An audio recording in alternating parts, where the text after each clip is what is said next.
আসসালামু আলাইকুম এভরিওয়ান, আশা করছি আপনারা সকলেই ভালো আছেন। তো আজকের এই ভিডিওতে দেখাবো যে এই ধরনের ট্রেন্ডিং ফটোগুলো কীভাবে জেনারেট করবেন। এগুলো জেনারেট করতে হলে আমাদের গুগল জিমিনি অ্যাপ্লিকেশনটিকে ওপেন করতে হবে। ফোন থেকে আমরা জিমিনি অ্যাপ্লিকেশনটিকে ওপেন করব। এরপর এখানে ক্রিয়েট ইমেজে ক্লিক করে প্লাস এখন থেকে গ্যালারিতে চলে যাব।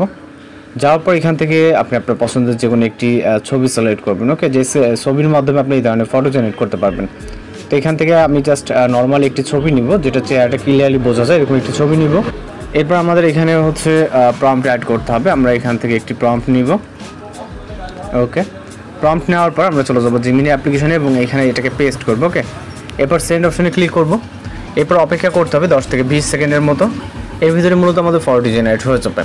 যারা চ্যানেল নতুন আছেন অবশ্যই চ্যানেলকে সাবস্ক্রাইব করে রাখবেন। এছাড়া আপনারা যারা যদি কোনো রিকোয়েস্টেড কোনো কিছু থেকে থাকে সেটাও জানাবেন। তো দেখতে পাচ্ছেন ফটোটি অনেক সুন্দরভাবে জেনারেট হয়ে গেছে। এটাকে শেয়ার অপশনে ক্লিক করে আপনি যে কোনো প্ল্যাটফর্মে ডাউনলোড শেয়ার করতে পারেন বা ডাউনলোড করে নিতে পারেন, অথবা আপনি এখান থেকে সরাসরি ডাউনলোড এখন দেখতে পাবেন। অনেক সময় নেটওয়ার্ক ইস্যুর জন্য এরকমটা আসে, রিট্রাই ক্লিক করে আবারও হচ্ছে পিকচারটি জেনারেট হবে। ওকে, তো আপনি আপনার মতো করে কালেক্ট করবেন। দেন হচ্ছে পরবর্তী আমরা একটি পিকচার জেনারেট করে দেখাচ্ছি এবং আমরা এই ভিডিওতে বেশ কিছু প্রম্পট শেয়ার করবো, যেগুলোর মাধ্যমে আপনি খুব ইজিলি ফটো জেনারেট করতে পারবেন।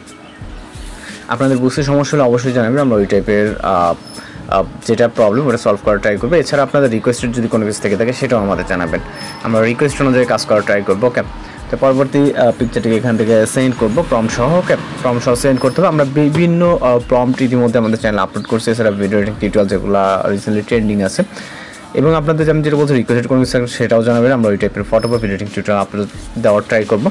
তো দেখতে পাচ্ছেন আমাদের পরবর্তী যে পিকচারটি, এটা কিন্তু অনেক সুন্দরভাবে একটি পিকচার জেনারেট হয়ে গেছে। ইতিমধ্যে আপনি এখান থেকে দেখতে পাচ্ছেন ডাউনলোড আইকনটি। ওকে, নেটওয়ার্ক ইস্যুর জন্য যেটা বলছি ডাউনলোড আইকন অনেক সময় থাকে না, তো আপনি এখান থেকে খুব ইজিলি ডাউনলোড করে নিতে পারবেন। তো এইভাবে এই ধরনের ট্রেনিং ফটোগুলো জেনারেট করতে পারবেন। আর এই ছিল আজকের এডিটিং টিউটোরিয়াল। দেখা হচ্ছে পরবর্তী কোনো ভিডিওতে। ভালো থাকবেন, সুস্থ থাকবেন।